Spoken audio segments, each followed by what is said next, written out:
양소영 변호사의 상담소를 찾아주신 여러분 환영합니다. 양소영입니다. 얼마 전 명품 브랜드의 특 S급 짝퉁 가방을 제작해 판매한 남매가 검찰에 넘겨졌죠. 남매는 2015년부터 위조품을 판매하는 블로그와 소셜미디어를 회원제로 운영하면서 자신들이 파는 위조품이 정품과 구별하기 힘든 이른바 특 X급 짝퉁이라고 자랑하면서 구매자를 끌어모았다고 합니다. 짝퉁 남매처럼 짝퉁 제품을 제작, 유통했다면 어떤 처벌을 받게 될까요? 법무법인 승인 양소영 변호사입니다. 이번에 검거된 짝퉁 남매가 판 가방을 보니까요. 자꾸 짝퉁 남매라고 하니까 남매 자체가 짝퉁인 거 아닌가 그런 느낌도 드는데요.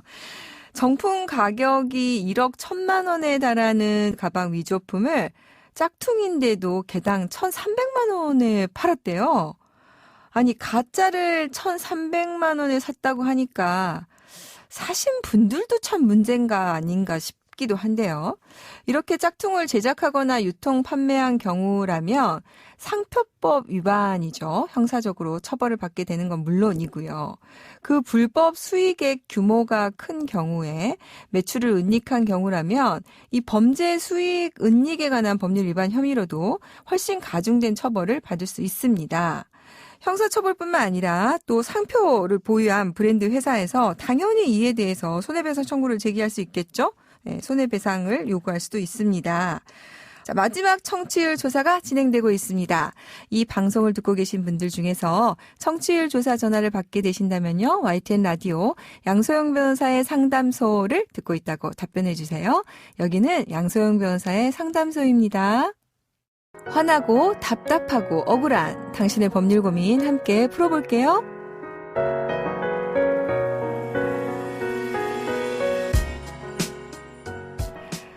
사실은 정말 명품인 변호사죠. 우리 전영주 변호사님과 함께 하겠습니다. 변호사님 안녕하세요. 네, 안녕하세요.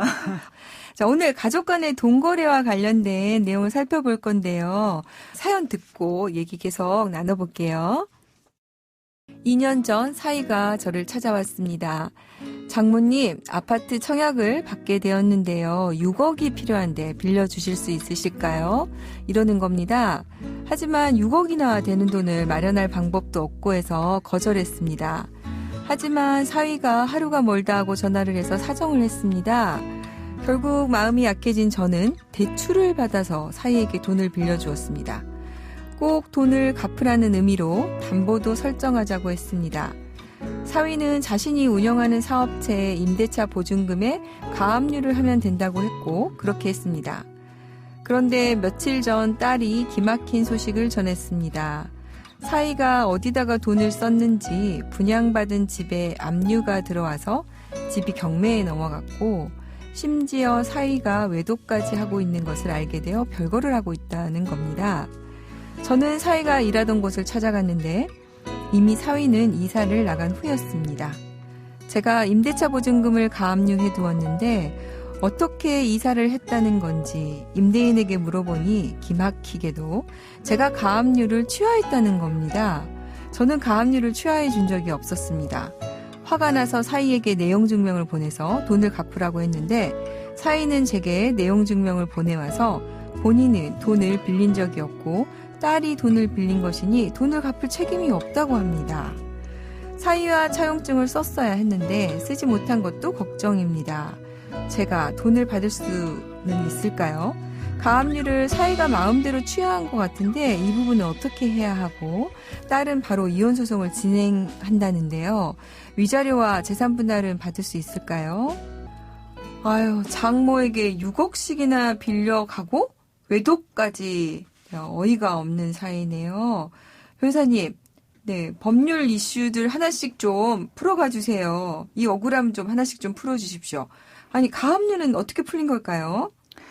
일단 진짜 너무 좀 황당하셨을 것 같습니다. 네. 그래서 채권을 일단 담보하기 위해서 심지어 이제 대출까지 받아서 돈을 빌려주셨던 거니까 염려가 돼서 이제 뭐 담보도 사실 설정을 하신 거예요. 그래서 가압류까지 이제 했는데 이게 풀려버렸다니까 황당하셨을 것 같은데. 지금 장모님 이름으로 가압류 취하를 지금 해버린 거죠? 네, 이게 가압류 취하를 하기 위해서는 네. 법원에 가압류 취하 및 집행해지 신청서가 접수가 돼야 됩니다. 근데 네. 이 신청서에는 이게 아무나 접수하면 안 되잖아요. 그래서 당연히 채권자의 위임장과 인감증명서가 첨부가 돼야 이거를 이제 법원에서 판단을 해서 이제 취하를 해주는데, 이 뭐 채권자인 장모님도 모르게 가압류가 취하가 됐다면 아마 이제 사위가 위임장을 위조를 하고 뭐 인감증명서를 어떻게 뭐 놔두신 게 있었던 건지 뭐 그런 것들을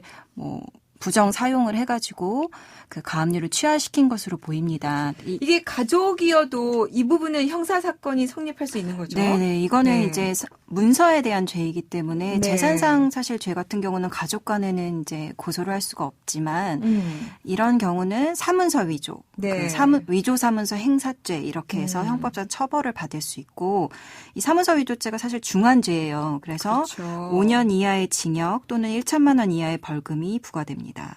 실제로 이게 지금 가압류가 6억이나 되는 경우이기 때문에 아마 실형도 나올 수 있을 것 같아요. 네, 이 사안 같은 경우는 피해액이 너무 크기 때문에 뭐 사실 실형이 선고될 수 있을 것 같습니다. 6억을 빌려주면서 차용증을 안 쓰셨다는데 돈을 받을 수는 있을까요? 이게 이제 가족 간의 금전거래에서 사실 가장 많이들 하는 실수예요. 그렇죠. 그 차용증을 사실 써야 되는데 아무래도 이제 가족이니까 그냥 믿고 서로 차용증 뭐 이런 것들을 안 쓰시는 거죠. 근데 차용증이 없더라도 이제 계약 체결 사실을 내가 입증을 하고 그리고 돈을 이제 송금한 자료는 있으셔야 돼요. 뭐 현금으로 사실 주시거나 이러면 사실 입증하기가 조금 힘들 수 있고, 근데 송금한 기록이 있다던가 그리고 이제 이 변제기가 도래를 해서 이 대여금을 반환해야 된다는 사실을 입증을 하면 민사로 이제 대여금 반환 청구소를 하셨을 때 승소하실 수 있습니다. 다행히 이제 우리 사연 주신 분은 가압류를 하신 거 보니까 가압류 당시에 아마 이제 그 차용증을 첨부하시고 가압류를 하신 것 같으니까, 그리고 이제 거기에 아마 그 서류가 들어가 있는 것 같아서 대여금 청구를 소비대차 계약서를 아마 첨부를 하셨을 테니까 청구를 하실 수 있을 것 같아요. 근데 왜 사위는 이거를 딸이 빌려간 거라고 주장을 할까요?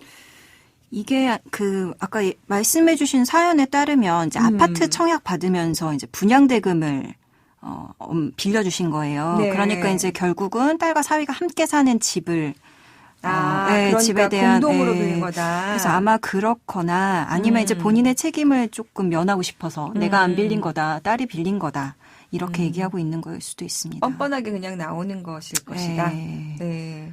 지금 내용으로 보면은 사위의 임대차 보증금을 가압류했다고 보면은 차용증 자체는 지금 사위에게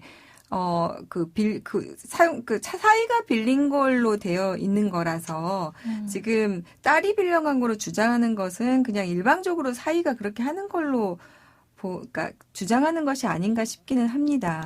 이게 지금 사연 주신 분이 조금 고민하시는 게 차용증을 썼어야 됐는데 못 썼다 이렇게 사실 얘기하고 계시거든요. 그러면 가압류는 뭘로 하셨을까? 그래서 아마 원인 채권을 그냥 채권자 누구 이렇게 좀 적으신 것 같아요. 근데 거기에 채권자 장모, 채무자 뭐 사위로 이렇게 적혀 있었기 때문에 가압류가 된 거니까 그 가압류의 원인이 사실 채권 채무 관계를 입증한다고 또 볼 수가 있어요. 그래서 이 경우에는 사실 사위가 빌린 게 맞죠. 그러니까 이제 가압류가 설정이 된 것이고, 근데 사위는 아마 이제 차용증 안 썼으니까 내 거 아니다 이렇게 주장하고 있는 것 같습니다. 네, 조금 불분한 명이 있군요. 네.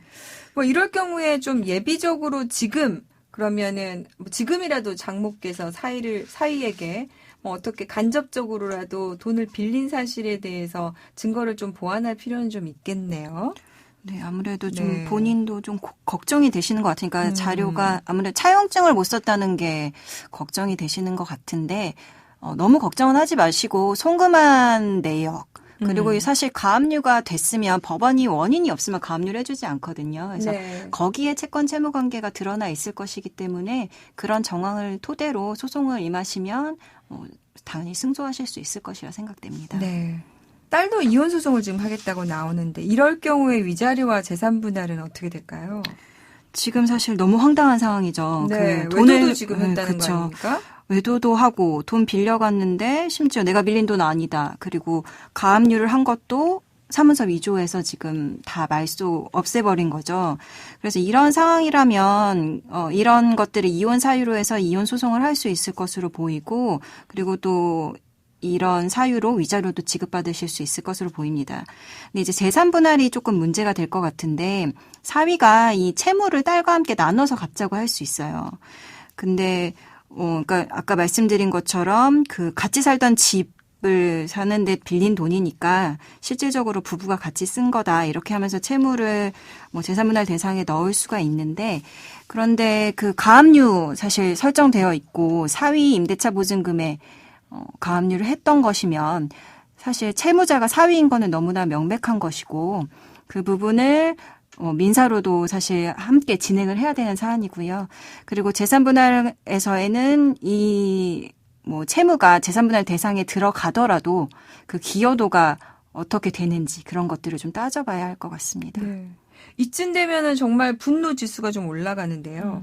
사실은 이제 지금 사위가 주장하는 채무, 그러니까 본인이 사업하면서 발생한 채무, 이런 채무에 대해서는 이 전체가 전부 다 딸까지 책임을 져야 된다고 볼 수는 없으니까 전체적으로 이와 관련한 채무까지 딸에게 기여도를 반반 나눠서 져야 된다 이렇게 볼 수는 없을 테니까 전체적으로 그런 부분들은 조금 나눠서 전체적으로 채무를 분할을 할 때 이 부분은 배제를 하거나 아니면은 기여도를 했을 때 그쪽에 사위 쪽에 좀 더 채무 비율을 좀 높인다던가 그렇죠. 이렇게 네. 좀 분리를 해서 해야 할 필요성은 좀 있어 보이는 네, 것 네. 같아요. 이 사안에서. 네. 사위에게 배신당한 장모님을 위해서 어떤 법률 조언을 조금 더 해주실 수 있으실까요? 사실 이 지금 좀 말로 잘해서 풀어갈 수 있는 상황이면 좋을 것 같은데 솔직히 사위가 돈을 안 갚는 것도 속상한데 또 난 돈 갚을 책임이 없다. 또 이렇게 얘기를 하고 있으니까 사실 송사가 진행될 수밖에 없는 상황인 것 같습니다. 근데 네. 지금 이 사안에서는 조금 효과적으로 하시려면 형사로 고소를 조금 하셔서 조사가 좀 진행되게 하셔야 되고. 그러니까 사문서 위조를 한 그렇죠. 부분과 네, 관련해서. 사문서 위조죄로 고소를 하셔야 어떻게 해서 이 가압류가 해제되게 된 것인지 왜 그 장모님도 모르는 사이에 어떻게 취하가 된 것인지 일단 그 사실관계가 밝혀져야 될 필요가 있어서 네. 형사도 진행을 하셔야 될 것 같고 그리고 동시에 민사사건 그러니까 대여금 반환 소송도 진행이 되셔야 될 것 같고 그리고 같이 또 이제 따님이 이혼을 결심하셨으면 이 부분도 가사사건이 진행이 돼서 함께 진행이 되어야 조금 효과적으로 대처를 하실 수 있을 것 같습니다. 자, 오늘 전영주 변호사님 함께했습니다. 도움 말씀 감사합니다, 변호사님. 네, 감사합니다. 양소영 변호사의 상담소 양담소는 내일 또 문을 엽니다. 끝곡 캣 스티븐스의 와일드 월드 들려드릴게요. 지금까지 양소영이었습니다.